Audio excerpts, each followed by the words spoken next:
Everyone, welcome to my channel Savitri Sunita vlogs. Actually ಇವತ್ತು ಒಂದು big day ಅಂತಲೇ ಹೇಳ್ಬೋದು. ಯಾಕಂತಂದರೆ ಇವತ್ತು ನಾನು ಫೋಟೋಶೂಟ್ ಮಾಡಿಸ್ಕೊಳತ್ತೀನಿ, ಸೆಕೆಂಡ್ ಪ್ರೆಗ್ನೆನ್ಸಿ ಫೋಟೋಶೂಟ್ ಮಾಡಿಸ್ಕೊಳತ್ತೀನಿ. ಆ್ಯಂಡ್ ಆ್ಯಕ್ಚುಲಿ ಪ್ರದೀಪ್ತಂದು ಫೋಟೋಶೂಟ್ ಯಾವಾಗಾಗಿತ್ತಂದರೆ ನಂದು ಸೀಮಂತ ಟೈಮಲ್ಲೇ ಮಾಡಿಸ್ಕೊಂಡಿದ್ದೆ. ಕುಬ್ಸದ ದಿನವೇ ಫೋಟೋಶೂಟನ್ನು ಮಾಡಿಸ್ಕೊಂಡಿದ್ದೆ. ಯಾಕಂತಂದರೆ ಮತ್ತು ವಾಪಸ್ ಎಲ್ಲನೂ ರೆಡಿ ಆಗಬೇಕಲ್ಲ. ಸೊ ರೆಡಿ ಆಗೋದು ಒಂದೊಂದು ದೊಡ್ಡ ಕಷ್ಟದ ಕೆಲಸ. ಹೀಗಾಗಿ ಅವತ್ತು ಸೀಮಂತ ದಿನವೇ ಅವತ್ತು ಫೋಟೋಶೂಟನ್ನು ಮಾಡಿಸ್ಕೊಂಡಿದ್ದೆ. ಆ್ಯಂಡ್ ಇವಾಗ ಸೆಕೆಂಡ್ ಪ್ರೆಗ್ನೆನ್ಸಿಯಲ್ಲಿ ನಮ್ಮ ಕಡೆ ಸೀಮಂತ ಎಲ್ಲ ಮಾಡಲ್ಲ, ಕುಬ್ಸ ಎಲ್ಲ ನಾವು ಮಾಡಲ್ಲ ಸೆಕೆಂಡ್ ಪ್ರೆಗ್ನೆನ್ಸಿದು. ಸೊ ಹೀಗಾಗಿ ಮತ್ತೆ ವಾಪಸ್ ರೆಡಿಯಾಗಿ ಫೋಟೋಶೂಟ್ ಮಾಡಿಸ್ಕೊಳ್ಳೋದು ಒಂದು ದೊಡ್ಡ ನನಗೆ ಕಷ್ಟದ ಕೆಲಸನೇ ಆಗಿತ್ತು. ಬಟ್ ಕೊನೆಗೂ ಫೋಟೋಶೂಟನ್ನು ಇವತ್ತು ಮಾಡಿಸ್ಕೋಬೇಕು ಅಂತ ಹೇಳಿ ಪ್ಲ್ಯಾನ್ ಮಾಡ್ಕೊಂಡಿದ್ದೀನಿ. ಮಹೇಶ್ಗೂ ಹೇಳಿದ್ದೆ, ನೀವು ಬಂದಮೇಲೆ ಫೋಟೋಶೂಟ್ ಮಾಡಿಸ್ಕೊಳ್ಳೋಣ ಅಂತ ಹೇಳಿ. ಅವರು ಹ್ಞೂ ಅಂದಿದ್ರು. ಆಮೇಲೆ ನಾನೇ ಮರೆತುಬಿಟ್ಟಿದ್ದೆ, ಇರಲಿ ಬಿಡು, ಸುಮ್ಮನೆ ವಾಪಸ್ ನಮ್ಗೆ ರೆಡಿ ಆಗೋದಕ್ಕಾಗಲ್ಲ, 1 ಅವರ್ 2 ಅವರ್ ಎಲ್ಲ ಫೋಟೋಶೂಟ್ಗೆಲ್ಲ ಟೈಮ್ ಸ್ಪೆಂಡ್ ಮಾಡಬೇಕು, ಅಷ್ಟೋ ತನಕ ನಂಗೆ ನಿಲ್ಲೋದಕ್ಕಾಗಲ್ಲ, ವೆಯ್ಟ್ ಮಾಡೋಕ್ಕಾಗಲ್ಲ, ಬೇಡ ಅಂತ ಹೇಳಿ ಸುಮ್ಮನೆ ಆಗಿದ್ದೆ. ಬಟ್ ಮಹೇಶ್ ಬಿಡಲಿಲ್ಲ, ಇರಲಿ ಇದೊಂದು ಸಲ ಫೋಟೋಶೂಟ್ ಮಾಡಿಸ್ಕೊಳ್ಳೋಣ, ಒಂದು ಸ್ವಲ್ಪ ಲೇಟ್ ಆದ್ರೂ ಹಾಗೆ ಟೈಮ್ ಸ್ಪೆಂಡ್ ಮಾಡಿ ಫೋಟೋಶೂಟ್ ಮಾಡಿಸ್ಕೊಳ್ಳೋಣ ಅಂತ ಹೇಳಿದರು. ಅವ್ರಿಗೂ ಇಷ್ಟ ಆಯ್ತು. ಆ್ಯಕ್ಚುಲಿ ಅವ್ರಿಗೂ ಸ್ವಲ್ಪ ಫೋಟೋ ಕ್ರೇಜ್ ಎಲ್ಲ ಇದೆ, ಫೋಟೋ ಹೊಡಿಸ್ಕೊಳ್ಳೋದೆಲ್ಲ. ಸೊ ಹೀಗಾಗಿ ಅವರು ಒಂದು ಸ್ವಲ್ಪ ಫೋರ್ಸ್ ಮಾಡಿದರು, ಇಲ್ಲ ಮಾಡಿಸ್ಕೊಳ್ಳೋಣ ಫೋಟೋಶೂಟು ಅಂತ ಹೇಳಿ. ಬರ್ತೀನಿ ನಾನು ಒಂದಿನ ಟೈಮ್ ಮಾಡಿಕೊಂಡು. ಸೊ ಎಲ್ಲನೂ ರೆಡಿ ಮಾಡ್ಕೊಂಡಿರು, ಬಂದಮೇಲೆ ಫೋಟೋಶೂಟ್ ಮಾಡಿಸ್ಕೊಳ್ಳೋಣ ಅಂತಂದಿದ್ರು. ಸೊ ಹೀಗಾಗಿ ಇವತ್ತು ಫೋಟೋಶೂಟ್ ಮಾಡಿಸ್ಕೊಳ್ಳೋದಕ್ಕೆ ಎಲ್ಲನೂ ಪ್ಲ್ಯಾನ್ ಮಾಡ್ಕೊಂಡಿದ್ದೀನಿ. ಇವತ್ತು ಹೋಗಬೇಕು ರೆಡಿಯಾಗಿ. ಆ್ಯಕ್ಚುಲಿ ಇಲ್ಲೇ ಮನೆಯಲ್ಲಿನೇ ರೆಡಿಯಾಗಿ ಹೋಗ್ತೀನಿ. ನಮ್ಮ ಮನೆಯಲ್ಲಿ ಇದ್ದಾರೆ ನಮ್ಮ ಪವಿತ್ರ, ಆಮೇಲೆ ಇನ್ನೊಬ್ಬಳು ನಮ್ಮ ತಂಗಿ ಇದ್ದಾಳೆ, ಅವಳು, ಇಬ್ಬರು ರೆಡಿ ಮಾಡ್ತಾರೆ ಮನೆಯಲ್ಲಿನೇ. ಅವರೇ ಸಾರಿನೂ ಉಡಿಸ್ತಾರೆ, ಆಮೇಲೆ ಹೇರ್ ಸ್ಟೈಲು ಮಾಡ್ತಾರೆ, ಬೇಕು ಅಂದರೆ ಮೇಕಪ್ಪನ್ನು ಮಾಡ್ತಾರೆ. ಸೊ ಎಲ್ಲನೂ ಅವರೇ ರೆಡಿ ಮಾಡ್ತಾರೆ. ಆ್ಯಂಡ್ ಆ್ಯಕ್ಚುಲಿ ನನ್ನ ಹತ್ರ ಎಲ್ಲ ಥರ ಆರ್ನಮೆಂಟ್ಸು, ಆಮೇಲೆ ಎಲ್ಲ ಮೇಕಪ್ ಐಟಮ್ಸು ಎಲ್ಲನೂ ಇದ್ದಾವೆ. ಸೊ ಹೀಗಾಗಿ ಇಲ್ಲೇ ಮನೆಯಲ್ಲಿನೇ ರೆಡಿ ಆಗಬೇಕು ಅಂತ ಅಂದ್ಕೊಂಡಿದ್ದೀನಿ. ಇಲ್ಲೇ ಮನೆಯಲ್ಲಿನೇ ರೆಡಿಯಾಗಿ ಆಮೇಲೆ ಇಲ್ಲೇ ನಮ್ಮ ಮನೆ ಹತ್ರನೇ ಒಂದು IB ಇದೆ, ಬಸ್ ಸ್ಟ್ಯಾಂಡ್ ಹತ್ರ. ಸೊ ಅಲ್ಲಿ IBಯಲ್ಲಿ ಆಲ್ಮೋಸ್ಟ್ ಎಲ್ಲ ಥರನೂ ಫೋಟೋಶೂಟ್ ಮಾಡ್ತಾರೆ. ಆ್ಯಕ್ಚುಲಿ ಇವಾಗ ಮದುವೆಗೆ ಏನು ಫೋಟೋಶೂಟ್ ಮಾಡಿಸ್ತೀವಲ್ಲ, ಪ್ರೀ ವೆಡ್ಡಿಂಗ್ ಶೂಟು, ಫೋಟೋಶೂಟ್ ಏನು ಮಾಡಿಸ್ತೀವಲ್ಲ, ಸೊ ಎಲ್ಲನೂ ಅಲ್ಲೇ ಮಾಡಿಸ್ತಾರೆ ಆಲ್ಮೋಸ್ಟ್ ಎಲ್ಲರೂ. ಸೊ ಹೀಗಾಗಿ ನಂದು ಒಂದು ಮ್ಯಾಟರ್ನಿಟಿ ಫೋಟೋಶೂಟನ್ನು ಅಲ್ಲೇ ಮಾಡಿಸ್ಬೇಕು ಅಂತ ಹೇಳಿ ಪ್ಲ್ಯಾನ್ ಮಾಡ್ಕೊಂಡಿದ್ದೀನಿ. ಫೋಟೋಶೂಟ್ಗೆ ಅಂತ ಹೇಳಿ ಆ್ಯಕ್ಚುಲಿ ಈ ಒಂದು ಸಾರಿನ ವೇರ್ ಮಾಡಬೇಕು ಅಂದ್ಕೊಂಡಿದ್ದೀನಿ. ಇದು ಸೆಮಿ ಮೈಸೂರು ಸಿಲ್ಕ್ ಸಾರಿ. ಈ ಒಂದು ಸಾರಿನ ವೇರ್ ಮಾಡಬೇಕು ಅಂತ ಪ್ಲ್ಯಾನ್ ಮಾಡಿದ್ದೀನಿ. ಇವಾಗ ರೀಸೆಂಟಾಗಿ ತೊಗೊಂಡಿರುವಂಥ ಸಾರಿ ಇದು. ಇವಾಗ ಟ್ರೆಂಡಲ್ಲಿದೆ ಎಲ್ಲ, ಮೈಸೂರು ಸಿಲ್ಕ್ ಸಾರಿ ಎಲ್ಲ ಟ್ರೆಂಡಲ್ಲಿದೆ. ಸೊ ಹೀಗಾಗಿ ಇದೊಂದು ಸೆಮಿ ಮೈಸೂರು ಸಿಲ್ಕ್ ಸಾರಿ. ಈ ಒಂದು ಸಾರಿನ ತೊಗೊಂಡಿದ್ದೀನಿ. ಇದು ಅರೌಂಡ್ 2,000-3,000 ತನಕ ಬಿದ್ದಿದೆ ಸಾರಿ. ಈ ಒಂದು ಸಾರಿನ ಹಾಕೋಬೇಕು ಅಂದ್ಕೊಂಡಿದ್ದೀನಿ. ಅಷ್ಟೇ ಸಿಂಪಲ್ಲಾಗಿ, ಆಮೇಲೆ ಲೈಟ್ ವೆಯ್ಟ್ ಇರುತ್ತೆ. ಸೊ ಲೈಟ್ ವೆಯ್ಟ್ ಐತಲ್ಲ ಅಂತ ಹೇಳಿ ಸಾರಿನ ಸೆಲೆಕ್ಟ್ ಮಾಡ್ಕೊಂಡಿದ್ದೀನಿ.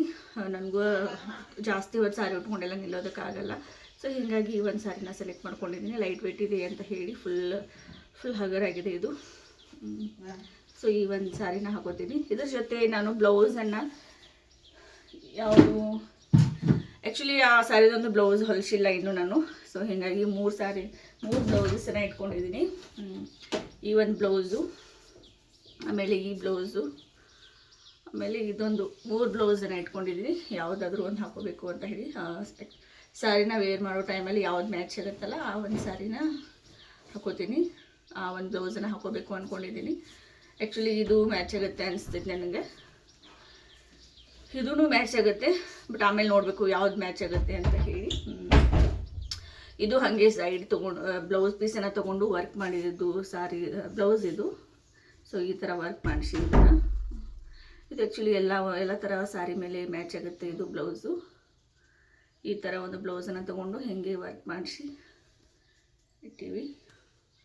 ಸೊ ಆಲ್ಮೋಸ್ಟ್ ಎಲ್ಲ ಸಾರಿ ಮೇಲೂ ಈ ಬ್ಲೌಸು ಮ್ಯಾಚ್ ಆಗುತ್ತೆ. ನೋಡಬೇಕು ವೇರ್ ಮಾಡ್ಬೇಕಾದ್ರೆ ಯಾವ್ದು ಮ್ಯಾಚ್ ಆಗುತ್ತಲ್ಲ ಆ ಒಂದು ಬ್ಲೌಸನ್ನು ಹಾಕೋತೀನಿ. ಆಮೇಲೆ ಆರ್ನಮೆಂಟ್ಸಲ್ಲಿ ಅಂತಂದರೆ ಇದೊಂದು, ಈ ಒಂದು ನೆಕ್ಲೆಸನ್ನು ಹಾಕೋಬೇಕು ಅಂದ್ಕೊಂಡಿದ್ದೀನಿ. ಆ್ಯಕ್ಚುಲಿ ನಾನು ಒಂದು ಸ್ವಲ್ಪ ಏನಂತಾರೆ ಟ್ರೆಡಿಷ್ನಲ್ ಆಗಿಯೇ ರೆಡಿ ಆಗಬೇಕು ಅಂದ್ಕೊಂಡಿದ್ದೀನಿ ಒಂದು ಸ್ವಲ್ಪ. ಸೊ ಈ ಒಂದು ಆರ್ನಮೆಂಟ್ಸ್, ಇದು ಲಾಂಗ್ ನೆಕ್ಲೆಸ್ಸು. ಆಮೇಲೆ ಇದು ಆ್ಯಕ್ಚುಲಿ ನಮ್ಮ ರಶ್ಮಿದು ಇದು ನೆಕ್ಲೆಸ್ಸು. ಅವಳು ಮದುವೆ ಟೈಮಲ್ಲಿ ತೊಗೊಂಡಿದ್ದಂತೆ. ಸೊ ಅವಳಿಗೆ ಹೇಳಿದ್ದೆ ನಾನು ಫೋಟೋಶೂಟ್ ಟೈಮಲ್ಲಿ ಕೊಡುವಂತೆ ಅಂತ ಹೇಳಿದ್ನಿ. ಸೊ ಇದೊಂದು ನೆಕ್ಲೆಸ್ ಇಟ್ಟು ಹೋಗಿದ್ಲು. ಇದೊಂದು 2 ನೆಕ್ಲೆಸ್ನ ವೇರ್ ಮಾಡ್ತೀನಿ. ಅದಾದಮೇಲೆ ಬ್ಯಾಂಗಲ್ಸು, ಸಾರಿ ಮ್ಯಾಚಿಂಗ್ ಬ್ಯಾಂಗಲ್ಸ್ ಇದ್ದಾವೆ. ಸೊ ಈ ಒಂದು ಬ್ಯಾಂಗಲ್ಸು, ಆಮೇಲೆ ಇದೊಂದು ಹೇಳಿದೆಲ್ಲ ಒಂದು ಸ್ವಲ್ಪ ಟ್ರೆಡಿಷ್ನಲ್ ಆಗಿ ರೆಡಿ ಆಗಬೇಕಂತ ಹೇಳಿ, ಸೊ ಹೀಗಾಗಿ ಇದನ್ನ ವೇರ್ ಮಾಡತ್ತೀವಿ ಇಷ್ಟೊಂದು. ಅದಾದಮೇಲೆ ಏನು ಇಟ್ಕೊಂಡಿನಿ ಅಂದರೆ ಹೇರ್ ಸ್ಟೈಲ್ಗೆ. ಆ್ಯಕ್ಚುಲಿ ನಮ್ಮ ಪವಿತ್ರ ಆಮೇಲೆ ನಮ್ಮ ಇನ್ನೊಬ್ಬ ತಂಗಿ ಏನಿದ್ದಾಳಲ್ಲ ಅವರಿಬ್ಬರು ಹೇರ್ ಸ್ಟೈಲ್ ಮಾಡ್ತಾರೆ. ಸೊ ಹೇರ್ ಸ್ಟೈಲ್ಗೆ ಅಂತ ಹೇಳಿ ಈ ಥರ ಇದನ್ನ ತೊಗೊಂಡಿದ್ದೀನಿ. ನೋಡಬೇಕು ಯಾವ ಥರ ಹೇರ್ ಸ್ಟೈಲ್ ಮಾಡ್ತಾರೆ ಅಂತ ಹೇಳಿ. ಆಲ್ರೆಡಿ ಹೇಳಿದ್ದೀನಿ ನನಗೆ ಇದೇ ಥರ ಹೇರ್ ಸ್ಟೈಲ್ ಬೇಕು ಅಂತ. ಸೊ ಹೇರ್ ಸ್ಟೈಲ್ಗೆ ಹಾಕುವಂಥ ಐಟಮ್ಸ್ ಎಲ್ಲನೂ ಇವನ್ನ ತೆಗೆದಿಟ್ಕೊಂಡಿದ್ದೀನಿ. ನೋಡಬೇಕು ಹೇರ್ ಸ್ಟೈಲ್ ಯಾವ ಥರ ಬರುತ್ತೆ ಅಂತ ಹೇಳಿ. ಆ್ಯಂಡ್ ಆಯಿತು ಇಷ್ಟೇ. ಆಮೇಲೆ ಇಯರಿಂಗ್ಸು ಒಂಥರ ಚೆನ್ನಾಗಿದ್ದಾವೆ. ಈ ಥರ ಇಯರಿಂಗ್ಸು. ಆ್ಯಕ್ಚುಲಿ ಇದು ಇಯರಿಂಗ್ಸ್ನು ನಮ್ಮ ರಶ್ಮಿದೇನೆ, ಅವಳು ಮದುವೆ ಟೈಮಲ್ಲಿ ತೊಗೊಂಡಿದ್ದು. ಅವಾಗ ಮದುವೆ ಟೈಮಲ್ಲಿ ಹಾಕ್ಕೊಳ್ಳಿಲ್ಲ ನಾನು. ಎಷ್ಟು ಕ್ಯೂಟ್ ಆಗಿದೆ ನೋಡಿರಿ ಫುಲ್ಲು. ಸೊ ಈ ಥರ ಹಿಂಗೆ ಹಾಕ್ಕೊಳ್ಳೋದು ಇದನ್ನು ಈ ಥರ. ಇವಾಗ ಇದೇ ಟ್ರೆಂಡಲ್ಲಿ ಬಂದಿದೆ. ಮುಂಚೆ ಎಲ್ಲ ಈ ಥರ ಹಾಕ್ಕೊಳ್ಳೋದಿತ್ತು. ಸೊ ಅದರೆಲ್ಲ ಟ್ರೆಂಡ್ ಹೋಗೈತೆ ಈಗ. ಮುಂಚೆ ಎಲ್ಲ ಇದೆಲ್ಲ ಟ್ರೆಂಡ್ ಹೋಗುತ್ತೆ, ಬಟ್ ಇವಾಗ ಮತ್ತೆ ಹೊಸ ಟ್ರೆಂಡ್ ಬಂದೈತಿದೆ. ಆ್ಯಕ್ಚುಲಿ ಇದು ನಮ್ಮ ರಶ್ಮಿದೇನೆ, ಹೇಳಿದ್ದೆ ಅವಳಿಗೆ, ಇಟ್ಟು ಹೋಗಿಲ್ಲ. ಸೊ ಚೆನ್ನಾಗಿದೆ. ಇದೇ ಒಂದು ಇಯರಿಂಗ್ಸ್ನ ಹಾಕೋತೀನಿ. ಆಮೇಲೆ ಬಿಂದಿ ಇದನ್ನ ಹಾಕೋತೀನಿ, ಎಲ್ಲ ಡೌಟು. ಆ್ಯಕ್ಚುಲಿ ನಂಗೆ ಬಿಂದಿ ಎಲ್ಲ ಸೇರೋದಿಲ್ಲ, ಒಂಥರ ಸಣ್ಣ ಹುಡುಗರು ಹಾಕೊಂಡಂಗೆ ಕಾಣಿಸುತ್ತೆ. ಸೊ ಹೀಗಾಗಿ ನಂಗೆ ಬಿಂದಿ ಇಷ್ಟ ಆಗಲ್ಲ. ಸೊ ಇಟ್ಕೊಂಡಿದ್ದೀನಿ, ಹಾಕೊಂಡ್ರೆ ಇಲ್ಲಾಂದರೆ ಇಲ್ಲ. ಸೊ ಇದೊಂದು ಬಿಂದಿ. ಇಷ್ಟೆಲ್ಲ ಐಟಮ್ಸನ್ನೇ ಇವಾಗ ಇಟ್ಕೊಂಡಿದ್ದೀನಿ. ರೆಡಿ ಆಗಬೇಕು. ಬೇಗ ಸ್ನಾನ ಮಾಡಿ ಟಿಫಿನ್ ಮಾಡಿ ಪ್ರದೀಪ್ಗೂ ಟಿಫಿನ್ ಮಾಡಿಸಿ ನಾನು ರೆಡಿ ಆಗಬೇಕು. ಮಹೇಶ್ಗೂ ಹೇಳಿದ್ದೀನಿ ಬೇಗ ರೆಡಿ ಆಗ್ರಿ ಅಂತ ಹೇಳಿ. ಸೊ ಅವ್ರನ್ನೂ ಎಲ್ಲ ರೆಡಿ ಮಾಡಿಸ್ಕೊಂಡು ಕರ್ಕೊಂಡು ಹೋಗಬೇಕು. ಫೋಟೋಶೂಟ್ ಮಾಡಿಸ್ಬೇಕು. ಸೊ ಫೋಟೋಶೂಟೆಲ್ಲ ಯಾವ ಥರ ಬರುತ್ತೆ ಅಂತ ಹೇಳಿ ನೋಡಿ. Keep watching my channel. And ಪ್ರದೀಪ್ತನ್ಗೆ ಈ ಥರ ಒಂದು ಕೋಟನ್ನು ಸೆಲೆಕ್ಟ್ ಮಾಡಿದ್ದೀನಿ. ಆ್ಯಕ್ಚುಲಿ ಒಳಗಡೆ ಒಂದು ವೈಟ್ ಕಲರ್ ಇದಿದೆ, ಶರ್ಟ್ ಇದೆ. ಸೊ ಈ ಥರ ಡ್ರೆಸ್ಸನ್ನು ಸೆಲೆಕ್ಟ್ ಮಾಡಿ ಇಟ್ಕೊಂಡಿದ್ದೀನಿ ಅವನಿಗೆ ಹಾಕಬೇಕು ಅಂತ ಹೇಳಿ. ನಾನು ಮಹೇಶ್ ಪ್ರದೀಪ್ತ 3 ಜನ ಫೋಟೋಶೂಟ್ ಮಾಡಿಸ್ಕೋಬೇಕು. ಆ್ಯಕ್ಚುಲಿ ಪ್ರದೀಪ್ತ ಕೋಆಪ್ರೇಟ್ ಮಾಡ್ತಾನೆಲ್ಲೋ ಗೊತ್ತಿಲ್ಲ. ಅದೇ ಟೈಮಲ್ಲಿ ಅಳು ಬರುತ್ತೆ, ನೋಡಬೇಕು ಏನು ಮಾಡ್ತಾನೆ ಅಂತ ಹೇಳಿ. ಈ ಥರ ಅವನಿಗೆ ಡ್ರೆಸ್ಸನ್ನು ಇಟ್ಟಿದ್ದೀನಿ. ಸೊ ನೋಡೋಣ ಹಿಂಗೆ ಬರ್ತವೆ ಎಲ್ಲ ಫೋಟೋಸ್ ಅಂತ ಹೇಳಿ. ಇಲ್ಲಿ ನಾನು ಟಿಫಿನ್ ಮಾಡಿ ಪ್ರದೀಪ್ತನಿಗೆ ಟಿಫಿನ್ ಮಾಡಿಸಿ ಅವ್ನ ಡ್ರೆಸ್ಸು ಮತ್ತು ಮಹೇಶನ ಡ್ರೆಸ್ಸು ಎಲ್ಲ ಅವ್ರ ಹತ್ರ ಕೊಟ್ಟು, ನೀವಿಬ್ಬರು ರೆಡಿ ಆಗ್ರಿ, ನಾನು ಹೋಗಿ ರೆಡಿಯಾಗಿ ಬರ್ತೀನಿ ಅಂತ ಹೇಳಿ ಈ ಕಡೆ ಮನೆಗೆ ಬಂದೆ. ಸೊ ನಾನು ಸಾರಿ ಎಲ್ಲ ಉಟ್ಕೊಂಡು ಇಲ್ಲಿ ಹೇರ್ ಸ್ಟೈಲ್ ಮಾಡೋದಕ್ಕೆ ಕುಂತಿದ್ದೀನಿ. ಆ್ಯಕ್ಚುಲಿ ನನಗೆ ಯಾರ ಹತ್ರನೂ ಹೇರ್ಸ್ ಕೊಡೋಲ್ಲ ಅಷ್ಟು ಈಸಿಯಾಗಿ. ನನ್ನಿರೋ ಜೀವ ಎಲ್ಲ ನನ್ನ ಕೂದಲಲ್ಲೇ ಇದೆ, ನನ್ನ ಹೇರ್ಸಲ್ಲೇ ಇದೆ. ಸೊ ಹೀಗಾಗಿ ಈ ಥರ ಕ್ಲಿಪ್ ಹಾಕ್ಕೊಂಡು ನಾನು ಕೊಡ್ತೀನಿ ಅಂತ ಹೇಳಿ ಈ ಥರ ನಾನೇ ಕ್ಲಿಪ್ಪನ್ನು ಹಾಕ್ಕೊಂಡೆ. ಆಮೇಲೆ ನಮ್ಮ ಪವಿತ್ರ ಮತ್ತು ನಮ್ಮ ಪುಟ್ಟಿ ಇಬ್ಬರು ಸೇರಿಕೊಂಡು ನಾನು ಹೇರ್ ಸ್ಟೈಲ್ ಮಾಡೋದಕ್ಕೆ ಸ್ಟಾರ್ಟ್ ಮಾಡಿದರು. ಕೆಳಗಿಂದೆಲ್ಲ ಹೆಣ್ಣೆಲ್ಲ ಹಾಕಿ ಆಮೇಲೆ ಅದನ್ನ ಸ್ವಲ್ಪ ಸೆಟಪ್ ಎಲ್ಲ ಮಾಡಿ ಅದರ ಎಲ್ಲ ಡೆಕೋರೇಷನ್ ಮಾಡಬೇಕಲ್ಲ. ಸೊ ಹೀಗಾಗಿ ಅದನ್ನೆಲ್ಲ ಅವ್ರಿಗೆ ಕೊಟ್ಬಿಟ್ಟೆ. ಮೇಲಿನ ಕ್ಲಿಪ್ ಅಷ್ಟೇ ನಾ ಹಾಕ್ಕೊಂಡು, ಯಾಕಂತಂದರೆ ಅವ್ರು ಹಾಕಬೇಕಾದ್ರೆ ನಂಗೆ ಸ್ವಲ್ಪ ಕೂದಲು ಅಳ್ಕತ್ತೆ. ನಂಗೆ ಒಂದು ಕೂದಲು ಅಳ್ಕಿದ್ರು ನನಗೆ ಇಷ್ಟ ಆಗೋಲ್ಲ, ಫುಲ್ ಒಂಥರ ಜೀವ ಹೋದಂಗೆ ಆಗುತ್ತೆ. ಸೊ ಹೀಗಾಗಿ ಅದು ಏನೇ ಈ ಥರ ಕ್ಲಿಪ್ ಹಾಕ್ಕೊಳ್ಳೋದಿದ್ರು ನಾನೇ ಅವ್ರಿಗೆ ಹಾಕಿ ಕೊಟ್ಬಿಡ್ತೀನಿ, ಉಳ್ಕೋದೆಲ್ಲ ನೀವು ಮಾಡ್ಕೋರಿ ಅಂತ ಹೇಳಿ. ಸೊ ಇವರಿಬ್ಬರು ಹೇರ್ ಸ್ಟೈಲ್ ಎಲ್ಲಿ ಕಲ್ತಿದ್ದಾರೋ ಗೊತ್ತಿಲ್ಲ, ನಮ್ಮ ಪವಿತ್ರ ಆಮೇಲೆ ನಮ್ಮ ಪುಟ್ಟಿ. ಅವ್ರು ಒಂದು ಸಲ ಮೊಬೈಲಲ್ಲಿ ಯಾವುದೇ ಒಂದು ಹೇರ್ ಸ್ಟೈಲನ್ನು ನೋಡಿದರೆ ಸಾಕು, ಆವಾಗಲೇ ಹಾಕೋದಕ್ಕೆ ಸ್ಟಾರ್ಟ್ ಮಾಡ್ಕೊಂಡ್ಬಿಡ್ತಾರೆ. ಸೊ ನೋಡಿ ಆಲ್ಮೋಸ್ಟ್ ಎಲ್ಲನೂ ಮಾಡಿದರು ಹೇರ್ ಸ್ಟೈಲು. ಒಂದು 10-15 ನಿಮಿಷದಲ್ಲಿ ಹೇರ್ ಸ್ಟೈಲ್ ಮುಗಿಸ್ಬಿಟ್ರು ಇಬ್ಬರು ಸೇರಿ. ಆ್ಯಕ್ಚುಲಿ ಇದೊಂದು ಸ್ವಲ್ಪ ಕಷ್ಟ ಇದೆ, ಅಂದರೆ ಮೆಸ್ಸಿ ಬನ್ ಅಂತ ಹೇಳಿ ಕರೀತಾರೆ, ಮೆಸ್ಸಿ ಹೇರ್ ಸ್ಟೈಲ್ ಅಂತ ಹೇಳಿ ಕರೀತಾರೆ. ಇವಾಗ ಇದೊಂದು ಹೇರ್ ಸ್ಟೈಲ್ ಟ್ರೆಂಡಿಂಗಲ್ಲಿದೆ. ಸೊ ಹೀಗಾಗಿ ನಾನು ಇದೇ ಹೇರ್ ಸ್ಟೈಲ್ ಬೇಕು ಅಂತ ಹೇಳಿದ್ನಿ. ಸೊ ಇಬ್ಬರು ಮೊಬೈಲಲ್ಲಿ ನೋಡಿಕೊಂಡು ಇಬ್ಬರು ಕಲ್ತ್ಕೊಂಡ್ರು ಮಾಡಿಕೊಡ್ತೀವಿ ಅಂತ ಹೇಳಿ. ಸೊ ಇಬ್ಬರು ಏನೋ ಕಷ್ಟಪಟ್ಟು ಮಾಡ್ಕೊಳತ್ತಾರು ಹೇರ್ ಸ್ಟೈಲನ್ನು. ಆಮೇಲೆ ಇದೆಲ್ಲ ಆರ್ನಮೆಂಟ್ಸನ್ನು ತಂದು ಇಟ್ಕೊಂಡಿದ್ದೀನಿ ಇಲ್ಲಿನೇ, ಎಲ್ಲ ಪೂರ್ತಿಯಾಗಿ ರೆಡಿಯಾಗಿನೇ ಹೊರಗಡೆ ಹೋಗಬೇಕು ಅಂತ ಹೇಳಿ. ಯಾಕಂತಂದರೆ ನಾವೊಂದು ಸ್ವಲ್ಪ ರೆಡಿಯಾಗಿ ಹೊರಗೆ ಹೋದರೆ ಮುಗೀತು, ಇಬ್ಬರು ಹಿಡ್ಕೊಂಡ್ಬಿಡ್ತಾರೆ ನನ್ನ, ಅಪ್ಪ ಮಗ ಸೇರಿಕೊಂಡು ಅದು ಕೊಡು ಇದನ್ನು ಕೊಡು ಅದನ್ನು ಹಾಕು ಇದನ್ನು ಹಾಕು ಅಂತ ಹೇಳಿ. ಸೊ ಹೀಗಾಗಿ ನೀವು ಕೆಲಸ ನೀವು ರೆಡಿಯಾಗ್ರಿ, ನನ್ನ ಕೆಲಸ ನಾನು ರೆಡಿಯಾಗಿ ಬರ್ತೀನಿ ಅಂತ ಹೇಳಿ ನಾನು ಐಟಮ್ಸ್ ಎಲ್ಲ ತೊಗೊಂಡು ಈ ಕಡೆ ಮನೆಗೆ ಬಂದುಬಿಟ್ಟೆ. ಆಲ್ಮೋಸ್ಟ್ ಹೇರ್ ಸ್ಟೈಲ್ ಎಲ್ಲನೂ ಮುಗೀತು. ಕಮೆಂಟ್ ಮಾಡಿ ನನಗೆ ಹೇರ್ ಸ್ಟೈಲ್ ಯಾವ ಥರ ಆಗಿದೆ ಅಂತ ಹೇಳಿ. ಆ್ಯಕ್ಚುಲಿ ಇಬ್ಬರು ಕಷ್ಟಪಟ್ಟು ಹೇರ್ ಸ್ಟೈಲ್ ಮಾಡಿಕೊಟ್ರು. ಸೊ ಚೆನ್ನಾಗಾಗಿದೆ ಅಂದ್ರೂ. ಆ್ಯಂಡ್ ಈ ಒಂದು ಸಾರಿಗೆ ಇದೇ ಬ್ಲೌಸ್ ಮ್ಯಾಚ್ ಆಯಿತು ಅಂತ ಹೇಳಿ ಇದೇ ಬ್ಲೌಸನ್ನೇ ಹಾಕ್ಕೊಂಡ್ಬಿಟ್ಟೆ.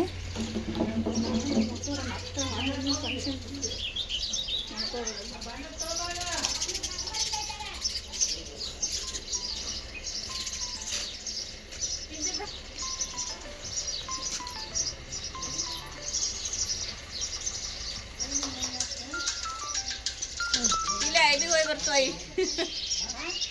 ಇಲ್ಲ ಐಬಿ ಹೋಗಿ ಬರ್ತವ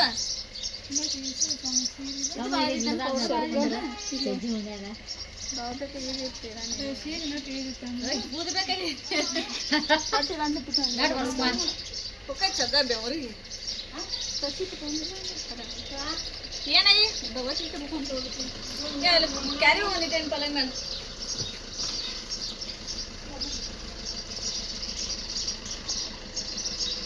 ಡೈಪರ್ ಒಂದೆಲ್ಲ ಮುಗಿಸಿ ಹೋದಂಗೆ ಬ್ಯಾಡಗಪ್ಪಿ ಡೈಪರ್ ಇದ್ರೆ ಬರೀ ಹಾಕಿ ನಾವು ಹಿಂದ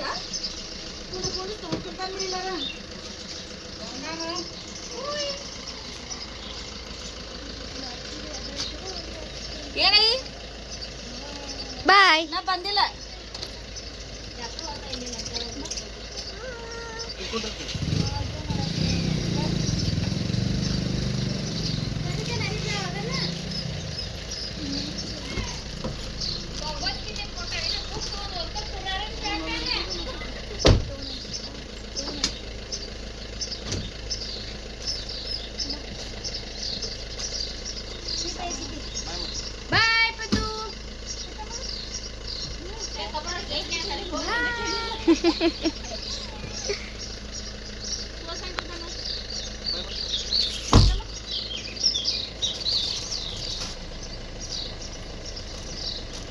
ಯಾರು ಓದ್ತೀವ ಸುಜಾವತಿ ಅರಿವಿ ಓದ್ತೀವಿ ನೋಡು ಕೂತಿದಾಗ ಅಂದಿದ್ದೀವಿ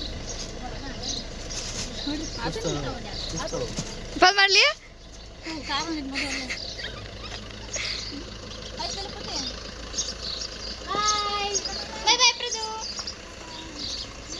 ಫೈನಲಿ ಡೆಸ್ಟಿನೇಷನ್ ರೀಚ್ ಆದ್ವಿ. ಇದು ನಮ್ಮ ಮನೆಯಿಂದ ಜಸ್ಟ್ ಒಂದು 5 ನಿಮಿಷದ ಹಾದಿ ಅಷ್ಟೇ. ನಾವು ಡೈಲಿ ಇದೇ ಒಂದು ರೋಡಲ್ಲಿ ಮನೆಯ ಮೇಲೆ ಬಸ್ ಸ್ಟಾಪು ಅಂತ ಹೇಳಿ. ಸೊ ಫುಲ್ ಗಿಡಗಳೆಲ್ಲಾನು ಇದ್ದಾವೆ, ಫುಲ್ ತಂಪಿದೆ, ನೆರಳಿದೆ. ಆ್ಯಂಡ್ ಇದು ಹಳೆಯ ರೆಸಾರ್ಟ್ ಇದು. ಸೊ ಇದು ಹಾಳಾಗಿದೆ ಅಂತ ಹೇಳಿ ಮತ್ತೆ ಹೊಸ ರೆಸಾರ್ಟನ್ನು ಕಟ್ಟಿದ್ದಾರೆ. ಸೊ ಅದು ಹೊಸ ರೆಸಾರ್ಟ್ ಸ್ವಲ್ಪ ರೆಡಿ ಆದಮೇಲೆ ಎಲ್ಲನೂ ಮತ್ತೆ ರಿಪೇರ್ ಮಾಡ್ತಾರೆ. ಇದನ್ನ ಒಂದು ಸ್ವಲ್ಪ ಹಾಳಾಗಿದೆ ಅಷ್ಟೇ, ಇನ್ನು ಡೆವಲಪ್ಮೆಂಟ್ ಕಾರ್ಯ ಎಲ್ಲನೂ ನಡೀತಾ ಇದೆ.